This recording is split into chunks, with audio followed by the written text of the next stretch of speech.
इस सेशन के अंदर अपन बात करेंगे कि एक finite length current carrying wire की वजह से मैग्नेटिक फील्ड कितना होगा। ठीक है, और यहाँ पे मैं एक सिचुएशन गिवन है, जैसे ये वाइट कलर के अंदर एक वायर है जिसमें आई करंट फ्लो हो रही है और इस वायर से परपेंडिकुलर डिस्टेंस स्मॉल आर पे एक पॉइंट है पी, और ये पी पॉइंट वायर के दोनों एंड के साथ θ1 और θ2 एंगल बना रहे हैं। एंगल कहाँ है θ1 और θ2, इस बात का ध्यान रखना, प्लस आर कहाँ है। ठीक है, अपन बात करेंगे इस वायर की वजह से मैग्नेटिक फील्ड कितना आने वाला है।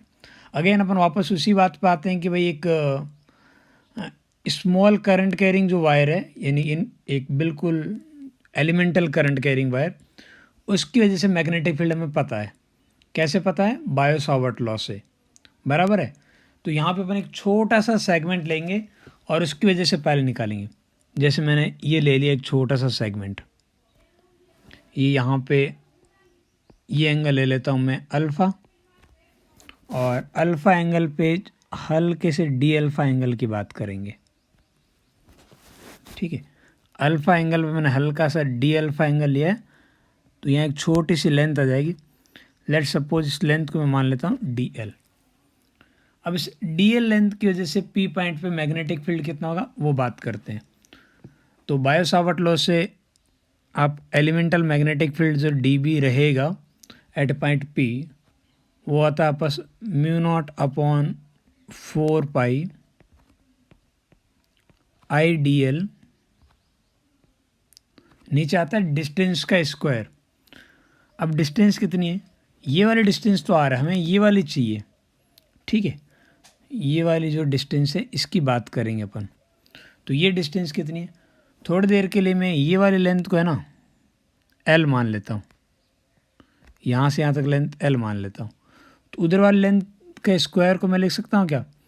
Are square plus L square.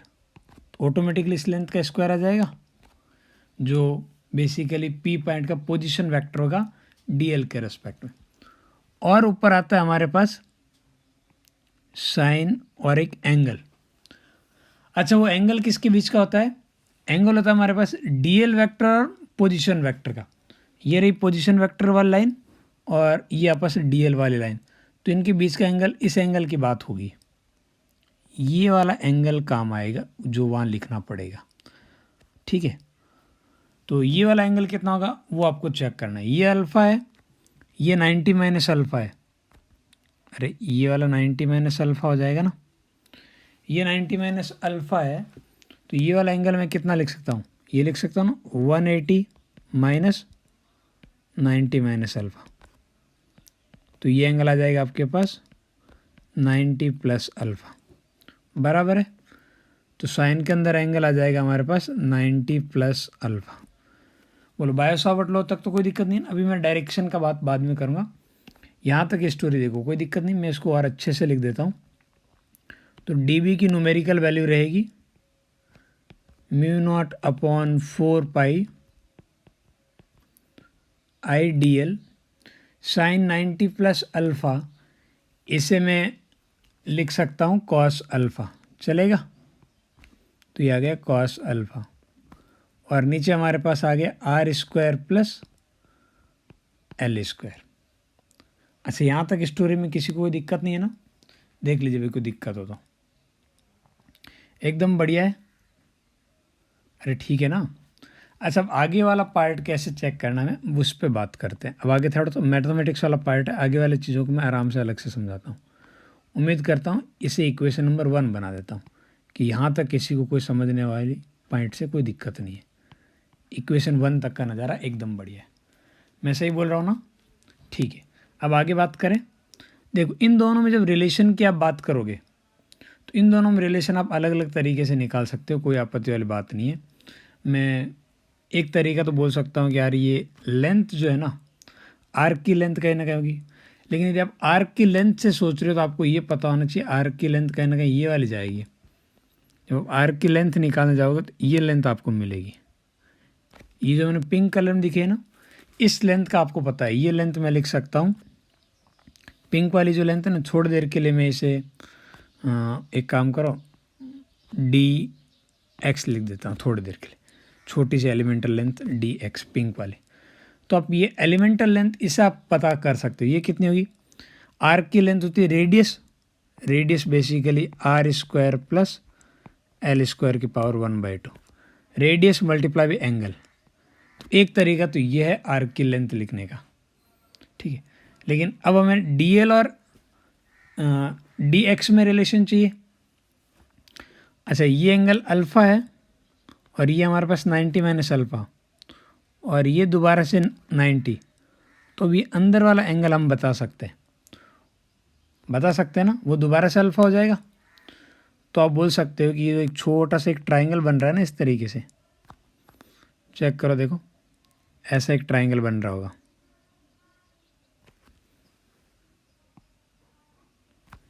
बढ़िया। और इस ट्राइंगल के अंदर ये वाला एंगल 90 डिग्री, ये एंगल, ये लेंथ आपके पास डी एक्स, ये वाले डी एल और ये वाला एंगल अल्फ़ा। और यहाँ पे आपको डी एल और डी एक्स में रिलेशन चाहिए। अच्छा, डी एल और डी एक्स में रिलेशन चाहिए तो आप क्या लिख सकते हो, देख के बताओ। यहाँ से मैं लिख सकता हूँ कॉस अल्फ़ा, कॉस अल्फ़ा की जगह मैं क्या लिख सकता हूँ, कॉस अल्फ़ा की जगह हो जाएगा D x upon D L, चलेगा। तो आप चाहो तो डी एल की वैल्यू ये आ जाएगी डी एक्स, ये ला D X multiply by sec alpha, कोई दिक्कत तो नहीं ना। और डी एक्स कितना ये हमें पता है, यहाँ रखा है। तो एक तरीका तक मैं इस तरीके से डी एल की वैल्यू पुट कर सकता हूँ। ऐसे मैं वैल्यू क्यों पुट कर रहा हूँ, क्योंकि यहाँ पे वेरिएबल कुछ ज़्यादा ही आ रहे हैं, हमें वेरिएबल को थोड़ा हटाना है, ठीक है। यहाँ एल आपके पास वेरिएबल है और अल्फ़ा भी वेरिएबल है, दो वेरिएबल एक साथ लेके हम नहीं चलेंगे, एक वेरिएबल को कहीं ना कहीं हमें हटाना पड़ेगा। इस वजह से मैं चीज़ों को आर, मेरे पास आर मुझे दिक्कत नहीं, लेकिन बाकी सारी चीज़ों मुझे दिक्कत है। इस वजह से मैं चीज़ें थोड़ा सा सिंप्लीफाई करना चाह रहा हूँ। तो एक तरीका तो ये है। दूसरा, आप आर और एल में रिलेशन जो है ना, एक मतलब अल्फ़ा और एल में रिलेशन एक और तरीके से भी निकाल सकते थे, आपको डी एक्स की हेल्प लेने की भी ज़रूरत नहीं थी। अच्छा, दूसरा तरीका क्या है, मैं उस पर बात करता हूँ। दूसरा, यदि कोई लिखने को, एक काम करो, मैं इसे ऐसा भी लिख सकता था, टेन अल्फ़ा, टेन अल्फ़ा क्या हो जाएगा, वो आ जाएगा एल अपॉन आर, चलेगा। तो यहाँ से आप लिख सकते हो ये आर, ये डी डिफरेंशिएट करो तो डी एल क्या हो जाएगा, डी एल हो जाएगा आर टेन अल्फ़ा का differentiation sec square alpha D alpha. तो डी एल और डी आर में रिलेशन यहाँ से भी मैं लिख सकता था, ठीक है। मैं डी बी को ना थोड़ा मॉडिफाई करके लिख रहा हूँ, आप इधर से लिखोगे तो थोड़ा जल्दी आएगा, आप यहाँ से भी डी एक्स की वैल्यू पुट करो, वही आएगा घूम फिर के, ठीक है। मैं वैल्यू पुट कर रहा हूँ, तो डी बी कैसा आ रहा है चेक करो, देखो भाई, डी बी आ रहा है म्यू नॉट अपॉन 4 पाई, मैं डी एल की जगह लिख सकता हूँ R sec square alpha D alpha, लिख सकता हूँ ना। ये वाला cos alpha as it is, कोई दिक्कत नहीं है। अच्छा, ये जो आपके पास डिस्टेंस है ये ना, अरे ये वाले डिस्टेंस, एक्चुअली ये वाली जो डिस्टेंस है, एक काम करो, इसको मैं थोड़ी देर के लिए लेंथ मान लेता हूँ वाई। तो ये वाई स्क्वायर है ना, वाई और आर में आप ये रिलेशन लिख सकते हो ना, कॉस अल्फ़ा, कॉस अल्फ़ा इस छोटे वाले ट्राइंगल से ऐसा नहीं लिख सकते कि कॉस अल्फ़ा को मैं लिख सकता हूँ Y, sorry R upon Y, लिख सकता हूँ ना आर अपॉन वाई। तो वाई हो जाएगा आपके पास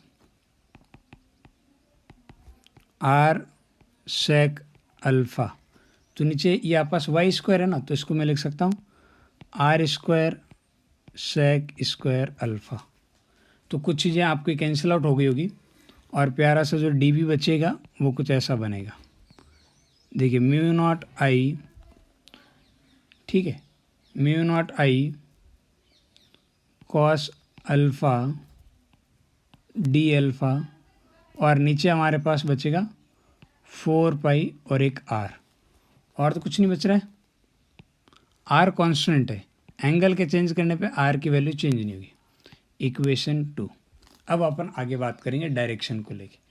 इक्वेशन 1 से 2 तक का जो सफ़र है ना, आप दो तरीके से तय कर सकते हैं। एक जो मैंने पिंक कलर में दिखाया है, कहीं ना कहीं मुझे DL और इसमें रिलेशन, एक ये तरीका है, और दूसरा इधर वाले तरीके से भी मैं कहीं ना कहीं DL और D अल्फा में रिलेशन निकाल सकता हूँ।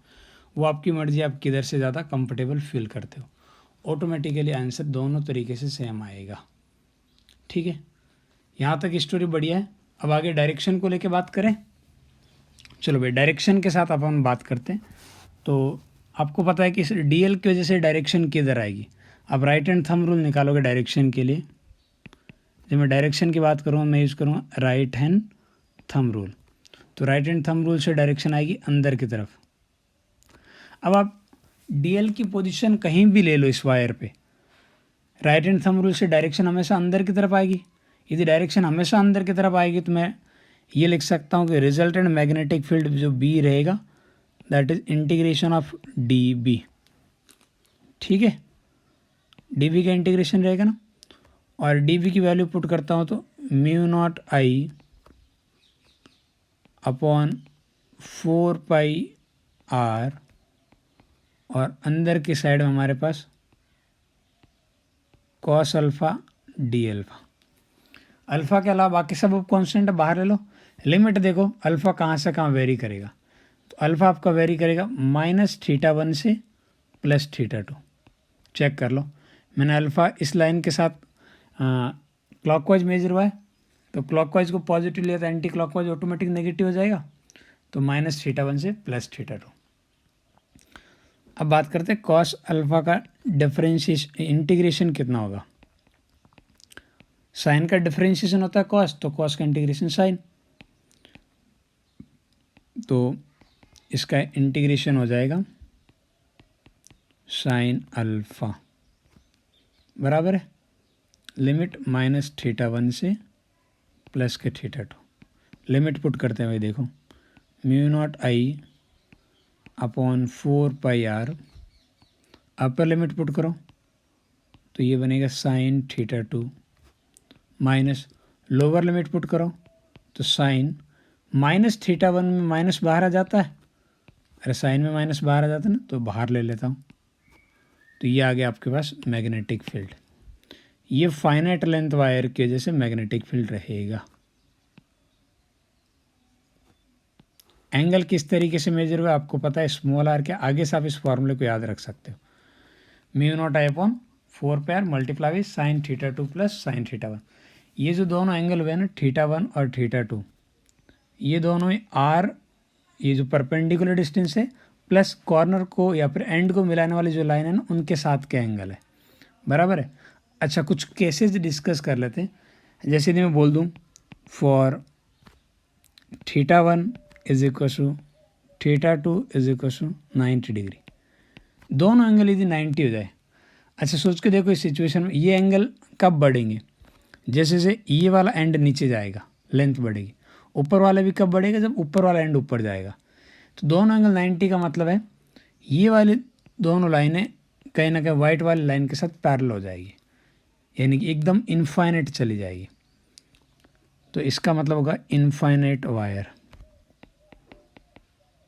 Infinite wire. ये दोनों एंगल 90 ले लिया तो इनफाइनाइट वायर बन जाएगा।